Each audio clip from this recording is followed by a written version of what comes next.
আসসালামু আলাইকুম সবাইকে। সো আজকে হচ্ছে দোহেম থেকে অ্যাগেইন ইনভাইটেশন পাইছি অ্যান্ড এই ইনভাইটেশন হচ্ছে আমি মিস করতে চাবো না। তো আজকে আছে হচ্ছে আমরা পদ্মা নদীতে অ্যান্ড এইখান থেকে হচ্ছে আমরা একটা ডে ট্যুর দিব।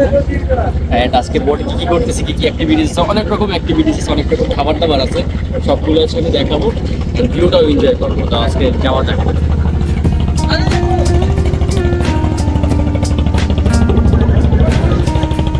আমরা সকাল 7টার দিকে রওনা দিয়েছিলাম, আর দোহেম বোর্ড থেকে আমাদের জন্য একটি কোস্টার বাস পাঠানো হয়েছিল। যদিও আমি পুরো ট্রিপে বারবার আমরা বলছি, এই ডে ট্রিপে আমি আসলে একাই ছিলাম। তবে আমার সঙ্গে দোহেম বোর্ডের আরও কিছু গেস্ট ছিলেন। বাসটি একে একে সবাইকে তাদের বাসার সামনে থেকে পিক আপ করে নেয়। এরপর মাওয়া হাইওয়ে ধরে আমরা এগিয়ে যেতে থাকি। শীতের এক সুন্দর সকালে এমন যাত্রা সত্যি অসাধারণ লাগছিল। আমরা পদ্মা নদীর তীরে এসে পৌঁছালাম। সেখানে এসেই দেখলাম দোহেম বোট নোঙর করে রাখা আছে। একে একে সব যাত্রী বোটে উঠে পড়লেন। বোটে উঠেই খেয়াল করলাম আমাদের জন্য সকাল সকাল চিতই পিঠার আয়োজন করা হয়েছে।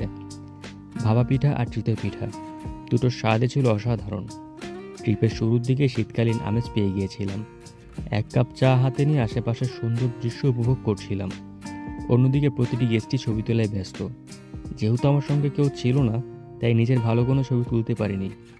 তবে অন্যদের জন্য অনেক সুন্দর ছবি তুলে দিয়েছি। পাশের দৃশ্য উপভোগ করতে করতে দেখতে পেলাম সকালের নাস্তার প্রস্তুতি শেষ। নাস্তায় ছিল খিচুড়ি আর হাঁসের মাংস। স্বাদটাও ছিল দুর্দান্ত। বলে রাখা ভালো, খাবারের কোনো লিমিটেশন নেই। আপনি যত খেতে পারবেন তত নিতে পারবেন। তবে আমি সবাইকে সাজেস্ট করব, প্রয়োজনের বেশি খাবার না নেওয়াই ভালো। খাবার অপচয় করা উচিত নয়। সকালের খাবার শেষে একটি চড়ে নোঙর করা হলো। এরপর আমরা সবাই ফুটবল খেলায় মেতে উঠলাম।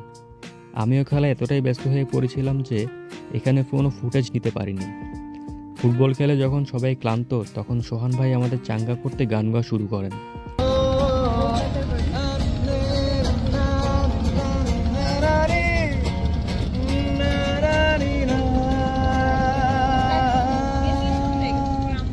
তার গান আমাদের মধ্যে অন্যরকম এক উদ্দীপনা নিয়ে আসে। দুপুরের খাবারে ছিল সবচেয়ে স্পেশাল। পদ্মার ইলিশ ছিল দুপুরের খাবারের মূল আকর্ষণ। যখন মাছ ভাজা হচ্ছিল, তার গন্ধে আর আমি থাকতে পারিনি, তাই সরাসরি চলে গেলাম কিচেন রুমে। মাছ ভাজার মুহূর্তটা ছিল সত্যিই অসাধারণ। দুপুরের খাবারে ছিল পোলাও, সবজি, গরুর মাংস, ডাল, ইলিশ মাছ আর একটি মজার সালাদ। যারা পোলাও খেতে পছন্দ করেন না, তাদের জন্য সাদা ভাতের ব্যবস্থাও ছিল। পদ্মার তীরে এমন একটি অসাধারণ লাঞ্চের পর এবার একটু বিশ্রাম নেওয়ার পালা। বোটের প্রতিটি রুমের সঙ্গে একটি বারান্দা, অ্যাটাচড ওয়াশরুম আর এসির ব্যবস্থা তো ছিলই। বোটের লবিটাও চমৎকার। সামনের অংশে একটি সুন্দর দোলনাও ছিল। সেখানে বসে দোল খেতে খেতে মনোরম দৃশ্য উপভোগ করা যায়। কিছুটা বিশ্রাম নিয়ে আবারও উপরতলায় চলে গেলাম। তখন কেউ লুডো খেলায় ব্যস্ত, কেউ আবার গানের আড্ডায়। পরন্ত বিকেল শেষ হলেই আমাদের ফেরার পালা। তবে এমন অসাধারণ পরিবেশ ছেড়ে যেতে আর মন চাচ্ছিল না। আপনারাও চাইলে আপনার পরিবার ও বন্ধুদের নিয়ে এখানে আসতে পারেন। দোহেম হাউস বোটকে বিশেষ ধন্যবাদ আমাকে আমন্ত্রণ জানানোর জন্য। কমেন্টে আমি তাদের সঙ্গে যোগাযোগের বিস্তারিত দিয়ে রাখবো। আশা করি সবাই ভালো থাকবেন।